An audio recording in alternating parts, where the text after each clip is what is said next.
Railway Koduru నియోజకవర్గం చిట్వేల్ మండలం ఓబులవారిపల్లె మండలాలలో పలు పంచాయతీలలో సీఎం రిలీఫ్ ఫండ్ చెక్కులను లబ్దిదారుల ఇంటికి స్వయంగా వెళ్లి పంపిణీ చేసిన ప్రభుత్వ విప్ ఎమ్మెల్యే అరవ శ్రీధర్. చిట్వేల్ మండలం ఓబులవారిపల్లె మండలంలోని వివిధ గ్రామాల్లో సీఎం రిలీఫ్ ఫండ్ ద్వారా మంజూరైన మొత్తం 2,73,196 రూపాయల విలువైన చెక్కులను లబ్దిదారుల ఇంటికి వెళ్లి అందజేసిన ప్రభుత్వ విప్ మరియు రైల్వే కోడూరు శాసనసభ్యులు అరవ శ్రీధర్.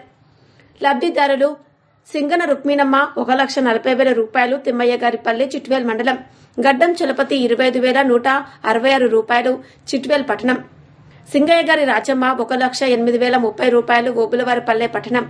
అరవ శ్రీధర్ మాట్లాడుతూ ప్రజల ప్రతి సమస్యకు వెంటనే స్పందించే కూటమి ప్రభుత్వం ఎల్లప్పుడూ ప్రజలతో ఉంటుంది. ముఖ్యమంత్రి సహాయ నిధి ద్వారా లభిస్తున్న ఈ సహాయం అనారోగ్యంతో బాధపడుతున్న కుటుంబాలకు ఆపన్నహస్తమవుతుందన్నారు. కార్యక్రమంలో ఎన్డీఏ కూటమి నాయకులు, గ్రామస్తులు పాల్గొన్నారు.